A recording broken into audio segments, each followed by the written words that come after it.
Fear is one of the most misunderstood forces within us. It rarely announces itself with clarity. Instead, it wears masks: procrastination, perfectionism, hesitation, overthinking. We tell ourselves we're being logical or careful, that we just need more time, more information, a better moment. But underneath those justifications is a quiet but powerful resistance. The fear of what change might bring. The fear of stepping into the unknown, of releasing the comfort of familiarity, even when it's keeping us small. And because this fear hides beneath layers of logic, we don't recognize its grip. We just feel stuck, like we're pressing on the gas and the brakes at the same time. Most people don't stay stuck because they're lazy. They stay stuck because the leap they need to take feels too uncertain, too vulnerable. There's a deep-seated belief that if they try and fail, it will confirm the worst thing they suspect about themselves. That they're not good enough, that they're not capable, that they don't have what it takes. So instead, they hover in the in-between, not quite miserable but not fulfilled, not quite broken but certainly not whole. There's a numbing that comes with fear-driven stagnation. Days begin to blur, goals lose their color. You stop dreaming boldly and start surviving quietly. Fear often roots itself in past pain. Somewhere along the line, we were taught, explicitly or through experience, that risk leads to loss, that standing out leads to rejection, that wanting more is dangerous. So we adapted. We learned to play small, to be agreeable, to aim for safety rather than authenticity. We told ourselves that shrinking was smart. But the truth is, every time we chose fear over expansion, we chipped away at our own sense of power. We reinforced a world where we're not the authors of our story, but passengers on someone else's path. And yet, there is a part of you that knows this isn't how it's supposed to be. You've heard it, you've felt it, that subtle ache when you see someone living boldly, that whisper of longing when you imagine what could be. That flash of inspiration that lights up just before fear pulls the curtain closed again. That part of you is your truth. It's the self that existed before fear taught you how to hide, and it doesn't want you to be fearless. It just wants you to stop abandoning yourself every time fear raises its voice. The difficult truth is that fear never really leaves, it evolves. As you grow, it grows with you. But its presence doesn't mean you're doing something wrong. In fact, fear is often a sign that you're standing at the edge of your evolution. It appears not to block you, but to test you. To ask, will you choose growth, or will you choose comfort again? Every time you choose growth, something inside you strengthens. You learn that discomfort won't break you, that risk won't destroy you, that failure won't define you. You begin to build emotional muscle, the kind that can hold space for uncertainty without collapsing. One of the most dangerous lies fear tells is that you have time. It convinces you to delay, to wait, to gather more evidence, but you don't have forever. Life is happening right now. Opportunities are passing. Your soul is waiting, and every time you postpone your truth, you increase the gap between who you are and who you're meant to be. The longer you wait, the more comfortable the prison becomes.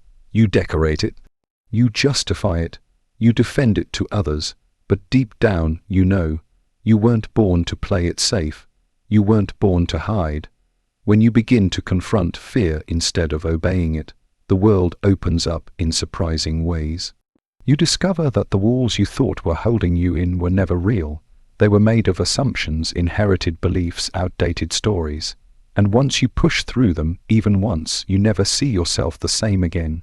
You realize that fear is not a prophecy. It's a pattern, and patterns can be changed. You realize that fear is not fact. It's feeling, and feelings are meant to be felt, not followed blindly. That shift is where transformation begins. When you stop running from fear and start walking with it, you gain clarity.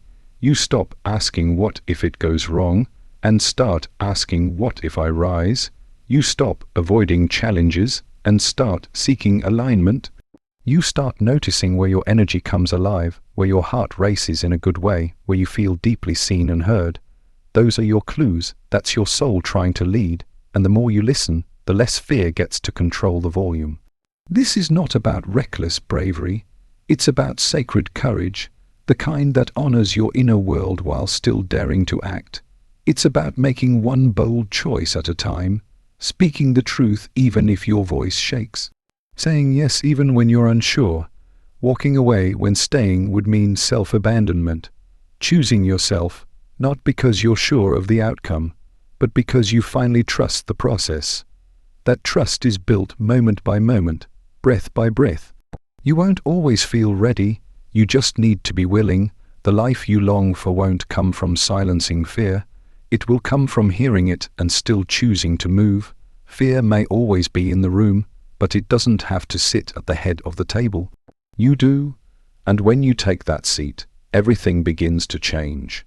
Not instantly, but inevitably. Because the truth about fear is that it loses its power the moment you stop believing it has the final word. Fear is a master of disguise. It doesn't always arrive as panic or dread. Sometimes it shows up as the need to always be in control, or as the habit of constantly overthinking every decision. It's the hesitation before speaking your truth, the discomfort you feel when you're seen too clearly, the way you lower your voice or your value in a room that demands your full presence. We've been taught to see fear only in its loudest forms, but it often operates in subtle, quiet patterns. It hides in the choices you delay, the dreams you keep on pause, the relationships you stay in because the alternative feels too uncertain. Fear, more than anything else, keeps you stuck in lives that are smaller than the ones you were meant to live.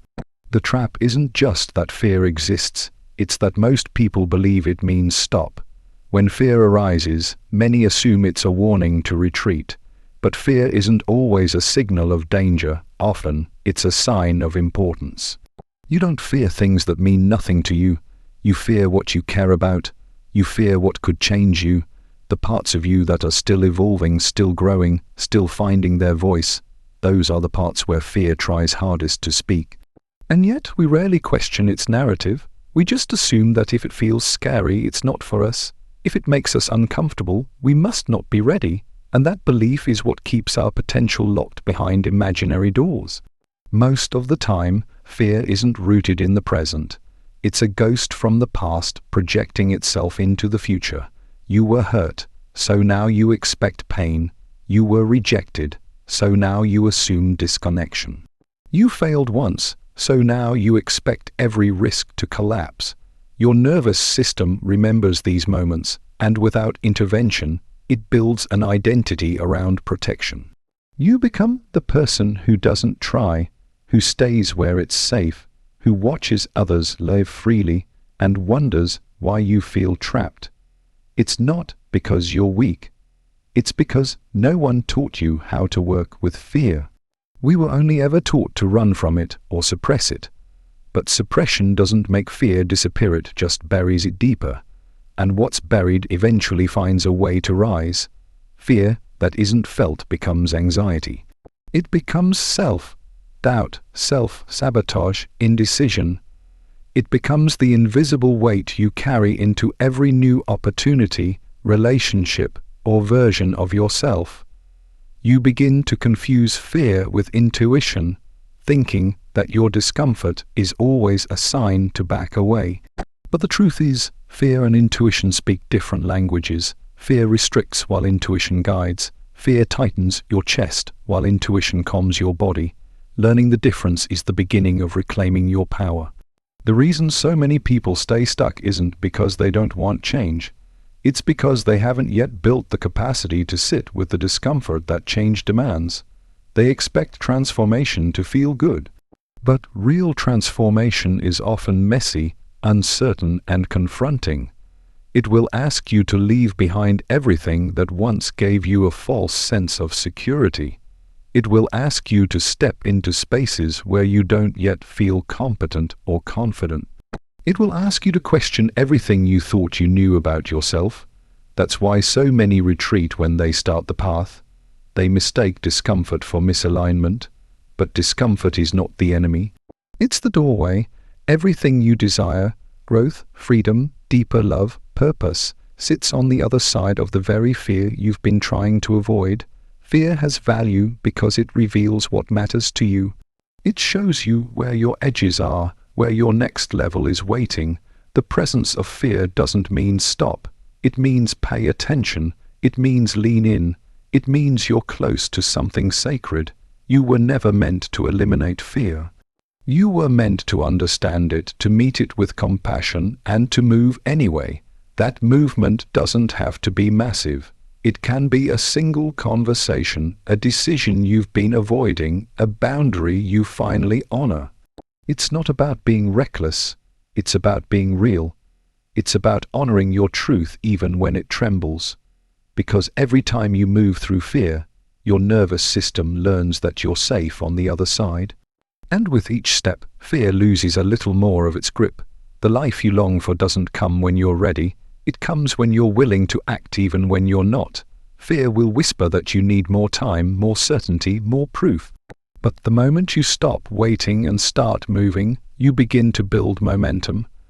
Confidence isn't something you wait for. It's something you generate by doing the very things that scare you. Your healing, your success, your transformation. All of it begins with one choice: to stop letting fear dictate the terms of your life. It's not about pretending you're not afraid. It's about choosing to move with the fear in your heart and the truth in your hands. It's about remembering that fear is a feeling, not a prophecy. It's about making space for fear, but not giving it the steering wheel. You are capable of walking through the fire of your own resistance. And when you do, you'll find that the fear that once seemed so loud becomes just another voice in the crowd, one you can hear without obeying. Because the truth is, you were never really stuck. You were just waiting for permission to reclaim your power. And that permission is something only you can give. Fear thrives in the shadows of the unknown. It doesn't need to shout, it only needs to whisper a single doubt into your mind to gain power. What if you're not good enough? What if you fail again? What if no one understands you? These thoughts don't erupt out of nowhere. They stem from deep within, built on past wounds, conditioning, and experiences that have left an imprint on your psyche. It's not the fear itself that holds you back, but your relationship to it.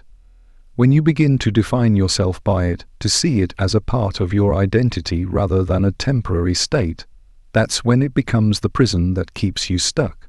The greatest trick fear plays is convincing you that staying still is safer than moving forward. It tells you that what you know, even if it's painful, is better than what you don't. So you remain in cycles of dissatisfaction, holding onto jobs, relationships, and routines that feel heavy on the soul because they at least feel familiar. Fear distorts perception, making discomfort seem more tolerable than uncertainty. But in truth, fear isn't protecting you from pain, it's often protecting you from growth. The discomfort of change is real, but the cost of avoidance is far greater. It's not just opportunities that slip by, but pieces of yourself, your voice, your passion, your potential. When fear governs your life, it gradually erodes your sense of inner authority. You stop trusting your instincts. You silence your needs. You second-guess every desire that rises from within. Over time, you don't even need external limitations. You've internalized them. The voice that tells you don't try, don't speak, don't hope, becomes your own. And that is where fear becomes most dangerous, not in the moment of hesitation, but in the years of self-abandonment that follow. You forget what you once wanted. You shrink your world to fit what feels manageable. You call it being realistic, but it's really a form of quiet resignation. But fear doesn't disappear just because you ignore it. It waits in the back of your mind, in your relationships, in your goals that keep getting postponed. It becomes the reason behind every "I can't," and maybe later. It will even disguise itself as wisdom, whispering that patience or perfection is required before you take action. But waiting to be fearless is a losing game. Fear is not a hurdle you clear once and never meet again. It's a companion that shows up anytime you're on the edge of something meaningful. It's part of the territory of growth. And the presence of fear isn't a sign that something is wrong. It's a sign that you're on the brink of expansion. The truth is, most people don't lack talent, vision, or opportunity. They lack the ability to sit with fear without turning away from themselves. They've never learned to look fear in the eye and say, "You can come with me, but you're not in charge." The work is not to eradicate fear, but to stop letting it dictate your choices. That means allowing yourself to be uncomfortable, vulnerable, and uncertain, without seeing it as a problem to fix. Discomfort is not a sign you're doing something wrong. Often, it's the clearest signal that you're doing something right.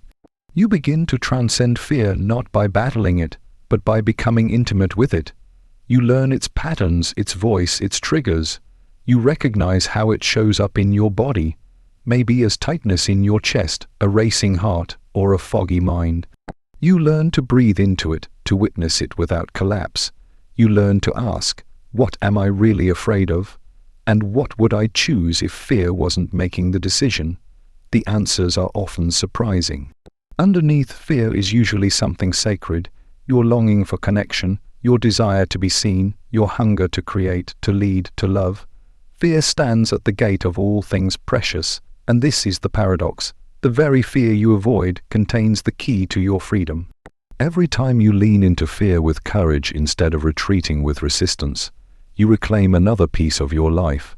It might not be easy, it rarely is, but each step builds resilience. Each small act of defiance against fear's narrative strengthens your inner foundation. You don't need to take giant leaps. Often, transformation begins with one brave decision, one honest conversation, one step into the unknown.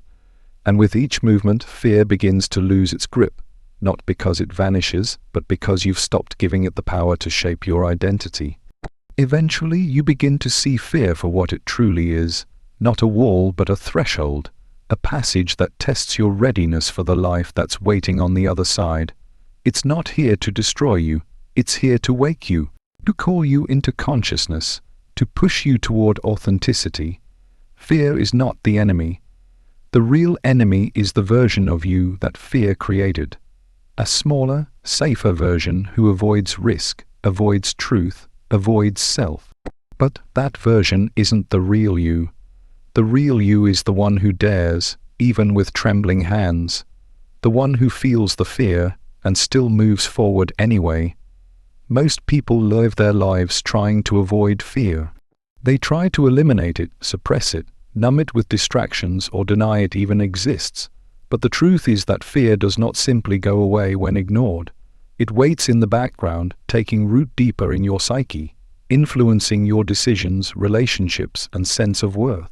Fear thrives in silence, and it especially grows when we treat it as a sign of weakness or failure. But fear is neither. It's a message. It's a signal from the deepest part of your being, telling you that something within you wants to grow, but is being blocked.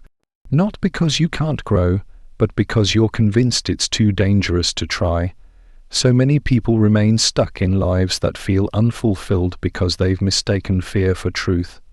They believe that just because they feel afraid, it must mean they're not ready, not worthy, or not capable. And so they stay in relationships where they feel small. They stay in jobs where their gifts are unseen. They suppress their voices, avoid difficult conversations, or talk themselves out of dreams, all because fear has whispered, "What if it goes wrong?" or "What if you're not enough?" And tragically, that whisper becomes a self-fulfilling prophecy, not because it's true, but because we never dared to find out if it wasn't. Fear convinces us to prioritize comfort over meaning. It tells us that safety lies in sameness. It makes us think that vulnerability is dangerous and that expressing our true selves will lead to rejection. And perhaps once it did. Perhaps long ago, when you were honest about your needs or desires, you were shamed or dismissed. The memory of that pain became a map for how to avoid future hurt. But that map was drawn by a version of you that was trying to survive, not thrive.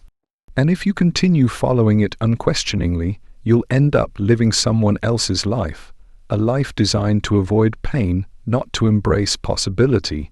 This is where fear becomes a false god, demanding obedience in exchange for the illusion of control. But fear does not give you control, It gives you paralysis. It keeps you rehearsing the worst outcomes instead of creating the life you truly want. And the more you give it power, the smaller your world becomes. You begin to avoid situations where you might fail, where you might be seen, where you might be misunderstood. Eventually, you're not really living, you're just managing your anxiety. You become a master of emotional containment, but a stranger to your own soul. Yet the only way out is through, not around, not over, through the discomfort, through the resistance, through the trembling hands and racing heart. You cannot think your way out of fear. You have to act your way through it. And action doesn't mean doing something grand or dramatic. It means taking one honest step forward, even when the outcome is unknown. It means saying yes when every part of you is afraid to be seen. It means saying no when your boundaries are being crossed, even if it risks conflict. It means showing up again and again, even if you don't feel ready, and slowly something starts to shift. You begin to realize that fear is not a stop sign, it's a doorway. Every time you walk through it, you grow. Every time you refuse to let it decide for you, you reclaim a piece of your inner authority. You begin to build a new narrative, not one where fear disappears, but one where it no longer owns you. You learn that courage is not the absence of fear, but the decision that something else matters more. Your voice, your freedom, your truth, these things matter more. Eventually, the parts of yourself that have been hiding begin to emerge. The dreams you buried under years of doubt start to resurface. The relationships that drained you lose their hold. The silence you've kept out of fear of being misunderstood breaks open into a voice that speaks with clarity and conviction. You begin to live from your center rather than from your fears. And that changes everything, not just for you, but for everyone you encounter. Because when someone stops living in fear, they give others permission to do the same. They become a mirror of what's possible. There will still be moments of doubt. Fear doesn't vanish, but you become stronger than it. You learn how to listen to it without obeying it. You learn how to care for the wounded parts of yourself that fear tries to protect. You no longer see fear as the enemy, but as a part of you that needs attention, not control. And with that shift, you become freer than you've ever been. You begin to realize that the life you want isn't on the other side of fear, it's inside of your willingness to meet it fully.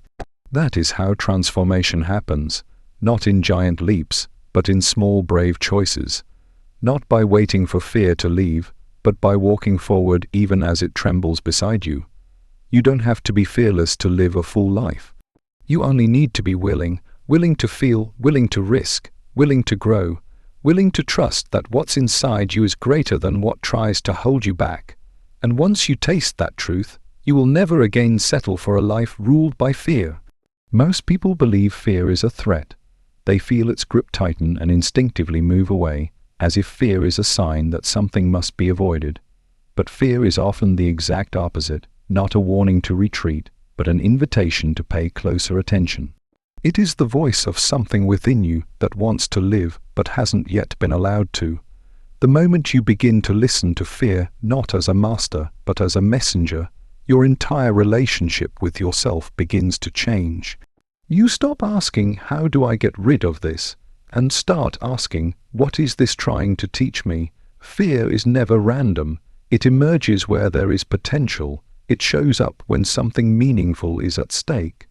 That's why the people who fear being rejected are often those who most deeply desire connection.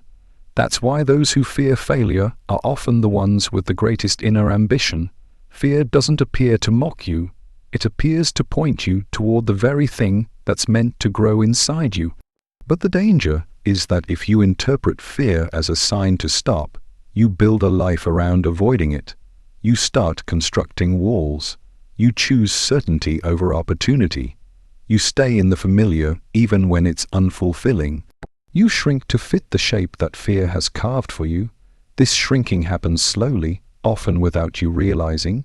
You tell yourself, "I'm just being cautious," or "I'm not ready," or "maybe later." But underneath those rationalizations is a silent agreement with fear. You start to believe that playing small will keep you safe, that hiding your desires will protect you from disappointment, that making yourself invisible will keep you from getting hurt. And so you become a master of self, containment, of holding yourself back, of staying within the lines. But that safety comes at a price, the gradual erosion of your spirit. The pain of staying stuck isn't always loud, sometimes it's quiet. It's the dull ache of unmet potential. It's the slow fading of inspiration. It's the sense that life is happening around you, but not within you. You go through the motions, you meet expectations, you say all the right things, but deep down, you feel the emptiness that comes from not truly being alive. That's when fear has won, not because it shouted you down, but because it convinced you to silence yourself. The only way to reclaim your life from fear is to begin moving toward the very things that frighten you. Not recklessly, but consciously, to recognize that fear is not the enemy, but a compass pointing toward your growth. The moment you move toward fear with presence, everything begins to shift. You realize that your fear of failure is smaller than the pain of regret. You understand that the discomfort of being seen is better than the numbness of being invisible. You come to see that vulnerability, though terrifying, is the only doorway to real connection and meaning. When you begin to act in spite of fear, you uncover a kind of courage you didn't know was possible. Not the kind that roars, but the kind that quietly insists, "I will not abandon myself again." You begin to say yes to the things that matter. You allow yourself to speak the truth, even when your voice shakes. You let yourself be seen, not because you're certain you'll be accepted, but because you've decided yourself. Worth doesn't depend on it anymore. You begin showing up in the world in ways that feel aligned with your deepest values rather than your deepest fears, and something miraculous happens. Life begins to meet you in that brave space. New possibilities appear. People who resonate with your truth find you. Opportunities you never imagined begin to emerge, not because the world changed, but because you did. You stopped asking for guarantees and started listening to your inner call. You stopped waiting for permission and began walking the path only you can walk. You no longer avoid fear, you work with it, you dance with it, you use it as fuel for becoming the person you were meant to be. Fear still visits, of course, but now you recognize its face. You no longer let it make your decisions. You can feel it rising and say, "I see you, but I choose to act anyway." That choice, repeated over time, builds inner strength. It sharpens your intuition, it teaches you self-trust, and in that trust there is freedom. You no longer need to control every outcome, you no longer need to know what's next. You are rooted in something deeper than certainty, a commitment to living truthfully even when it's uncomfortable. This is the journey out of being stuck. Not a dramatic escape, but a daily act of courage, choosing to turn toward what scares you, choosing to meet yourself in the places you used to avoid, choosing to take one small, honest step forward even when fear says stay still. That's how freedom is built, not all at once, but piece by piece, decision by decision, breath by breath. And one day, without realizing it, you look back and see that the fear that once ruled you has become the very force that shaped your transformation.